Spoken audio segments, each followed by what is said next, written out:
In our society, narcissism is rewarded. Antagonists and narcissists seem to earn more or do better financially. Greater and unhealthy degrees of these traits are becoming a common occurrence. All of us have encountered someone with narcissistic behaviors. With regard to this, it's important to remember that narcissism is a spectrum. A healthy individual has narcissistic traits to some degree. It enables them to take pride in their accomplishments and to be comfortable with recognition, none of which are bad things. Narcissistic personality disorder is on the extreme end of the spectrum. It's rare to encounter people clinically diagnosed with this disorder.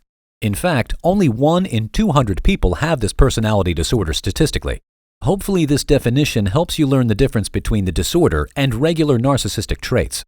And with this distinction, you'll be able to better understand issues that are allegedly related to narcissism. We've used the word allegedly because many of the things we'll discuss aren't set in stone. In other words, they aren't intended to give you definite answers, but pointers to how narcissism develops. Usually when you ask, are people born narcissists? You unconsciously want to find out if it's possible to reverse it. It's not. Narcissism develops from childhood, and that's not something you can reverse. Maybe you're a parent to a narcissist and you're wondering what you did wrong. Or you're a sibling to a narcissist and you're thinking why you didn't turn out that way. While the aim of this video is to help you understand these traits, we hope that it'll trigger a more informed way to deal with them, rather than blame or responsibility to fix them. Only a personal initiative by the narcissist will make them better. Number 1. Narcissistic personality disorder can be inherited. People with narcissistic personality disorder might have been born with defective genes. Research indicates that a person is more likely to develop NPD if it occurs in the medical history of their family. The common and dormant traits of NPD can be passed on genetically up to 71% of the time. Another study discovered that, more specifically, the sense of entitlement is 35% heritable, while the tendency towards self-importance is 23% heritable. This, however, doesn't fully justify narcissistic traits. In fact, narcissism in itself is something that is progressively developmental more than a factor of genes. Now that that's out of the way, let's have a look at occurrences that can encourage or worsen these otherwise healthy tendencies. Number 2. There are a lot of factors of childhood development that contribute to increased narcissistic traits. The narcissist personality that's evident in adulthood is usually developed in childhood or adolescence and sets in during the early to mid-20s. In today's culture, children no longer play on their own or without adult supervision. When children play with other children on their own, they demonstrate more empathy. They're able to understand their own emotions and the perspectives of others. Lack of freedom for children and opportunities to play increase the risk of this disorder later in life. When they become adolescents, they're subjected to a lot of pressure to achieve academically, look good, and fit in. We also have social media, where teenagers are minting money through entertainment and content. Parents struggle to reprimand such children, unconsciously building a more self-centered approach to things. On the other hand, developmental experiences that are negative in nature, such as being rejected as a child, also contribute to the occurrence of NPD in adulthood. Number 3. Childhood rejection is a top-of-the-list cause of narcissism. Patterns of these behaviors are shaped by neglect and inconsistent caregiving, which is usually established in early childhood. Without that sense of secure attachment, children grow up incapable of establishing real relationships.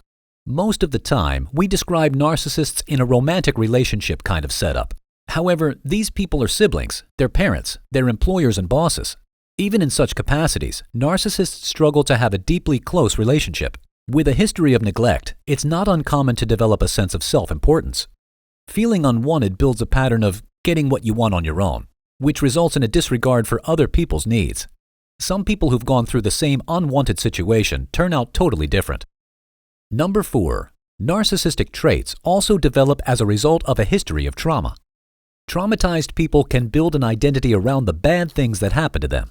They feel entitled, and they'll always be waiting for others to fulfill their needs. Their thought processes revolve along the lines of, I was the one who was abused, not them. This makes whatever support you try to give them not enough, because they are viewing it based on their bad experience. Number 5. There is a second group of people that can develop narcissistic features due to excessive parental pampering. In a bid to be supportive and protective of children, parents try to shield their children from disappointment. It's an easy trap to try to overcompensate for what they think their own parents didn't do for them. For such children, their material needs are met, but they're not given an opportunity to learn or express their emotions. They grow up thinking that everything should work out for them. These kids in adulthood find it hard to trace the source of their struggles to their childhood. They may not understand why they have certain socializing problems. To them, they had very supportive parents. By the way, if you're finding this video valuable so far, then make sure to hit the like button for the YouTube algorithm, and why not subscribe so you can keep learning more. It's free. Number 6. Permissive parenting. The internet and social media encourage young people to obsess over their public image. Did you know that 11% of teenagers want to be famous? Adolescents or teenagers are in the midst of forming their identities. They'll tend to be self-obsessed or oversensitive. None of these things are wrong. However, they can work against a teenager who has unregulated access to the internet and social media. Number 7. What if either of the parents is narcissistic? Narcissistic parents treat their children the way they wanted to be treated when they were kids. For example, they can choose activities for the children, so the children don't choose the activities they like. And that's also another form of hindering them from fully expressing themselves. They're not emotionally available for their kids. They have a way of placing unrealistic expectations on children by imposing their own needs and expectations on them. This cuts across all personality disorders in parents, especially Cluster B personality disorders. The main characteristic for Cluster B disorders is overly emotional and unpredictable behavior that disregards the needs of others. For example, frequent arguments with the neighbors. Children learn by observation. They more often than not mirror these negative behaviors of their parents in adulthood. Number 8. Narcissism is statistically more of a men's thing.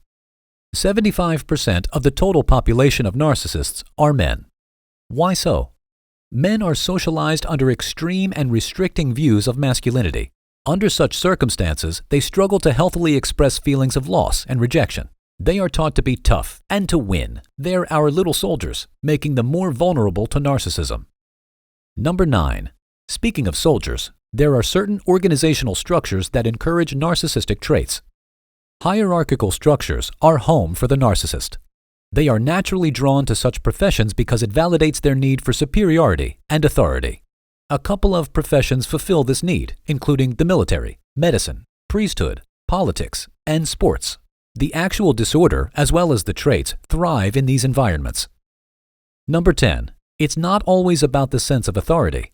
Some people develop narcissistic traits because they were subject to conditional love. Their parents would show up when they did well and almost disown them when they failed. So their sense of acceptance comes from their achievements. The child grows up believing they are defined by the titles and the accolades rather than who they are. We can blame the parents. Yet again, not all children in such environments go on to become narcissists.